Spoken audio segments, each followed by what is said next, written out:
sampai dengan ayatnya yang ke-17. Masih dalam sorotan tema yang sama dari bacaan minggu lalu di 1 Yohanes pasal 4 tentang kasih, bagaimana Allah tinggal di dalam kehidupan kita dan kasih Allah tinggal di dalam kehidupan kita. Penjelasan tentang kasih yang Yesus sendiri sebagai satu pengajaran kepada murid-muridnya, ini adalah bagian pengajaran yang terakhir dalam waktu-waktu terakhir Yesus bersama dengan murid-muridnya sebelum dia menyerahkan diri untuk menerima penghukuman itu. Di perikop sebelumnya, dan ini sudah saya jelaskan di dalam ibadah rumah tangga di pasal 15 ayat 1 sampai 8, bagaimana standar hidup seorang yang percaya kepada Allah di dalam Yesus Kristus yang menyatakan dirinya sebagai pokok anggur yang benar. Dan karena itu kita harus menjadi ranting yang benar. Dan ranting yang benar itu harus melekat pada pokok anggur yang benar supaya berbuah, dan bukan sekedar berbuah melainkan juga berbuah yang lebat. Sebab Yesus mengatakan, di luar aku atau di luar pokok anggur itu kamu tidak bisa berbuat apa-apa. Bahkan ketika tidak berbuah akan dipotong dan dibuang ke dalam api sebagai gambaran penghukuman dari Allah, dalam ayat ke-6 pasal 15 bacaannya minggu lalu. Nah, dalam perikop pada pagi hari ini kembali Yesus menekankan tentang bagaimana hidup dalam kasih Allah. Dan kasih Allah itu seperti yang digambarkan dalam bacaan minggu lalu, bahwa Allah adalah kasih. Dan karena itu kemudian dikatakan dalam ayat 9, seperti Bapa telah mengasihi aku. Artinya Yesus sendiri yang mengambil rupa seorang hamba menjadi manusia itu mengalami, menikmati dan menghidupi kasih yang dari Bapanya, dari Allah Bapa di sorga. Kasih yang sama yang menyatu dengan Bapanya yang di sorga itulah yang kemudian dikatakan Yesus, demikianlah juga aku telah mengasihi kamu. Jadi ada urutan atau bahasa orang sekolahnya, strukturnya, sumber dari kasih itu. Jadi Allah adalah kasih dan Dia adalah sumber kasih itu sendiri atau kasih itu sendiri, yang kemudian ketika Yesus menyatakan diri dalam Allah menyatakan diri dalam Yesus Kristus, kasih yang sama itu yang dihidupi, yang dibawa oleh Yesus, yang dilakukan oleh Yesus. Dan kasih yang dilakukan oleh Yesus itulah yang telah diberikan kepada murid-muridnya.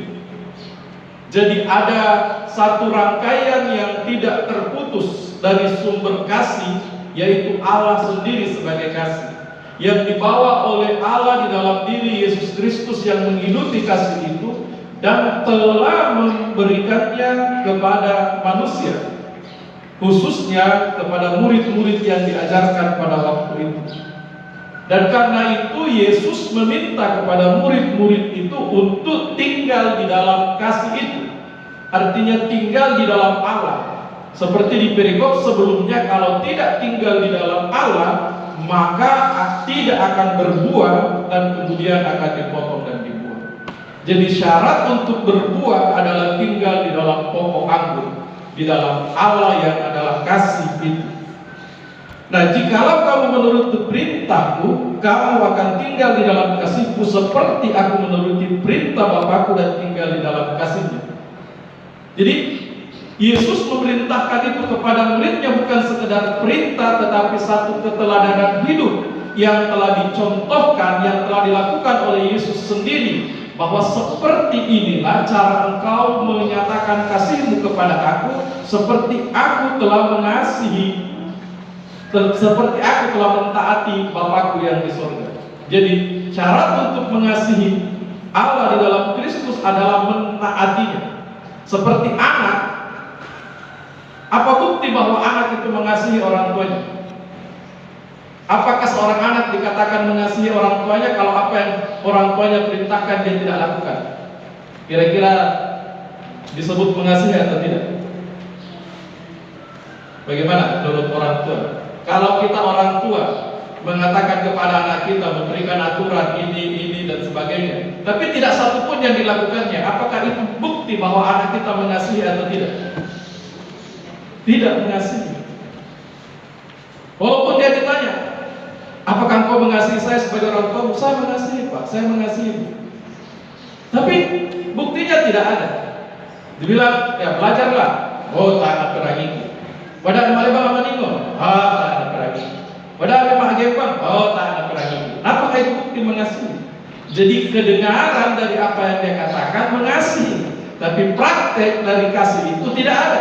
Jadi itu yang kemudian dikatakan minggu yang lalu, kita berdusta atau kemudian dikatakan munafik.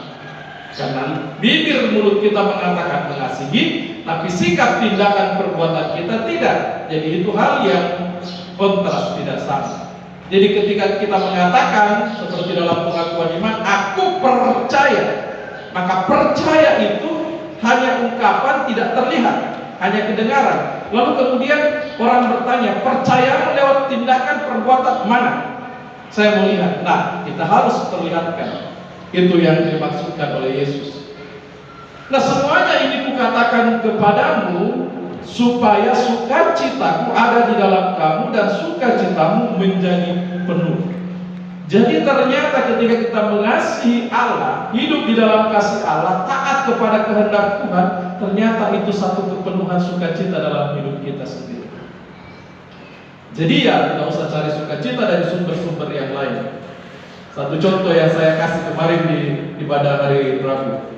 Bill Gates, seorang yang sangat kaya raya, yang kekayaannya kalau berdasarkan informasi berita yang saya baca itu sekitar 1.900 triliun.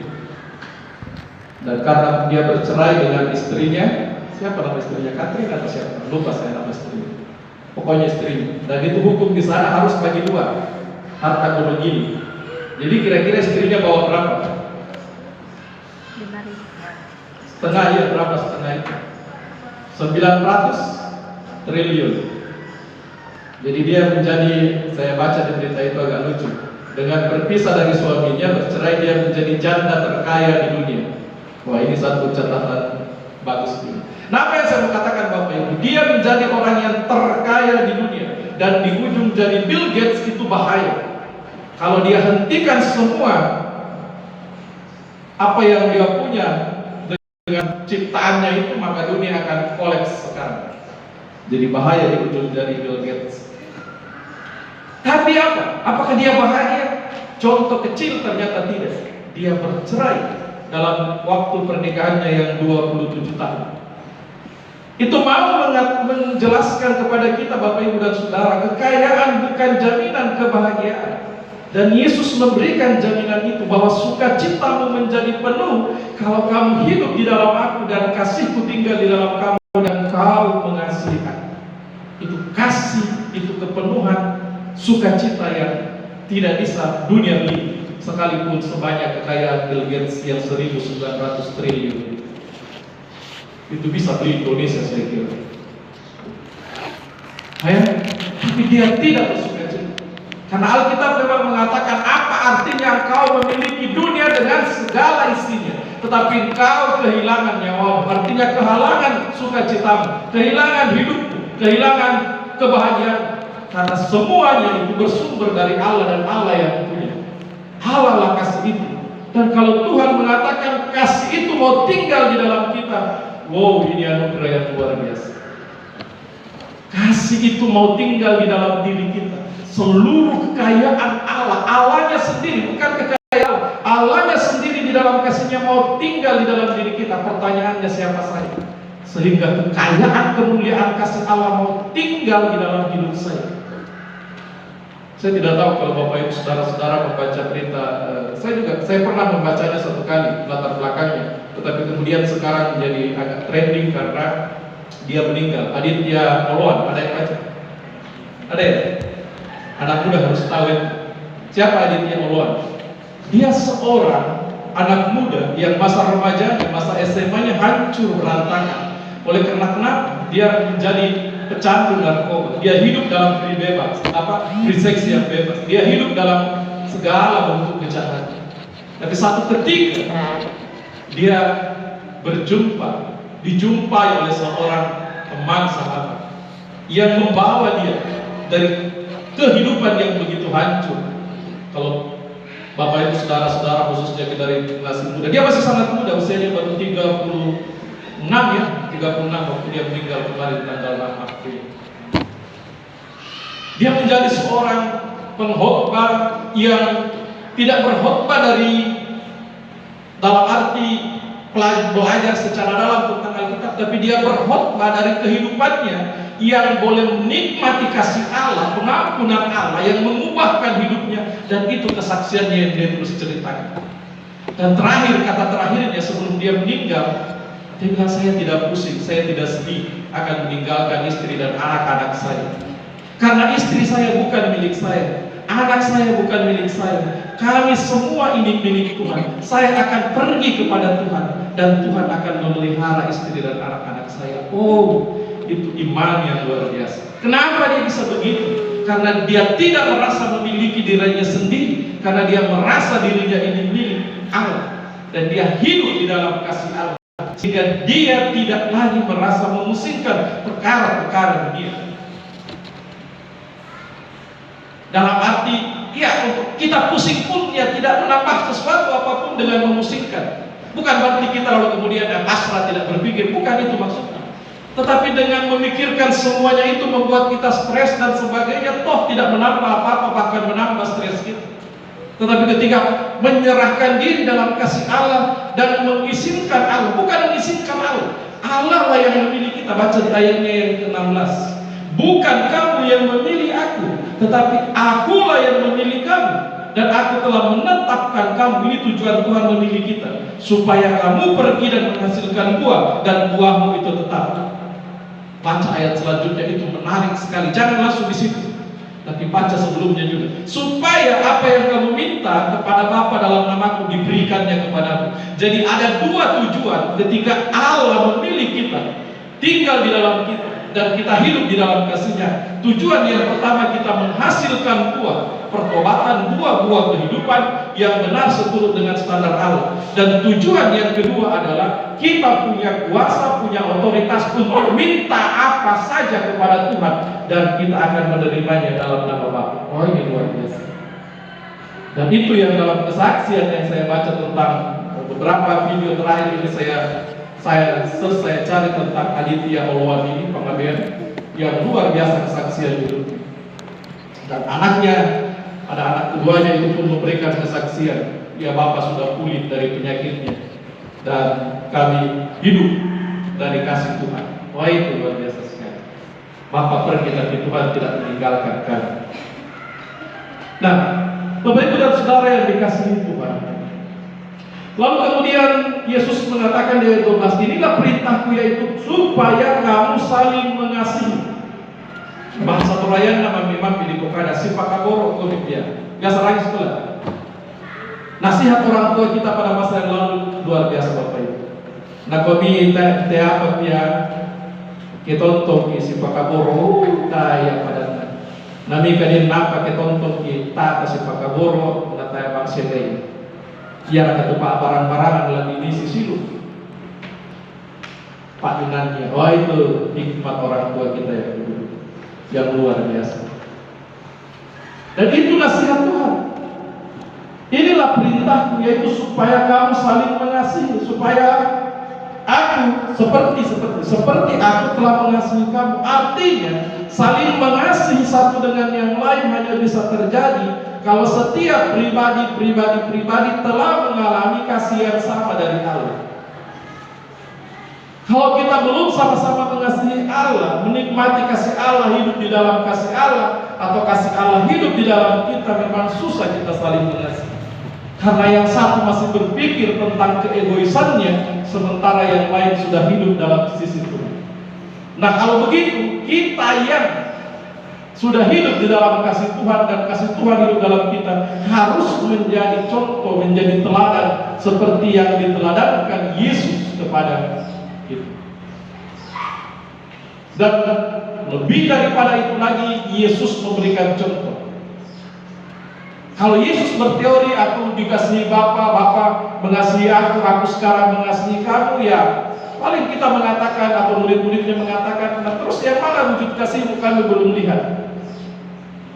Yesus katakan seperti ini. Oke, ini beberapa hari kemudian dia akan menyatakan kasihnya itu. Dia mengatakan begini. Oke, dengar, tidak ada kasih yang lebih besar daripada seorang yang memberikan nyawanya untuk sahabat-sahabatnya. Dan itulah yang dilakukan oleh Yesus kepada murid-murid, kepada seluruh dunia. Adakah kasih yang lebih besar daripada itu, Bapak Ibu Saudara? Ketika seseorang telah mempertaruhkan nyawanya, hidupnya untuk orang lain. Relakah kita mengkhianati persahabatan itu? Saya pernah menjelaskan, saya lupa di mana Natal barangkali berapa tahun yang lalu, biasa melihat gambar dua tangan yang seperti berdoa begini. Biasa lihat ya. Pernah lihat ada gambar dua tangan yang berdoa sampai setengah tangannya di sini. Pernah lihat gambar itu? Itu gambar orang apa? Bapak Ibu berpikir itu gambar orang yang sedang berdoa? Bukan. Itu gambar pelukis yang hebat yang melukis tangan sahabatnya. Sahabatnya ini sama-sama mereka merantau di satu kota. Kira-kira singkatnya begitu ya. Di Jerman kalau tidak salah. Lalu mereka mau kuliah tapi tidak punya uang, merantau. Lalu kemudian yang satu ini pergi bekerja, mendukung sahabatnya untuk kuliah. Kalau saya tidak salah dalam bidang seni dia kuliahnya. Nah, setelah dia tamat, temannya ini tidak berpenghasilan apa-apa karena dia dalam arti sehebat temannya ini, dia jadi kuli dan sebagainya untuk mendukung temannya ini kuliah. Tidak ada hubungan persaudaraan, mereka hanya berjumpa sebagai seorang perantau. Dia bekerja keras dan karena itu dia membuat lukisan tangan sahabatnya seperti ini. Dan dia mendedikasikan itu kepada temannya untuk membuktikan bahwa tangan inilah yang telah membuat saya hidup. Itu arti persahabatan, pengorbanan. Dan itu yang dilakukan oleh Yesus. Dia adalah sahabat sejati. Kita dengarkan satu pujian ini.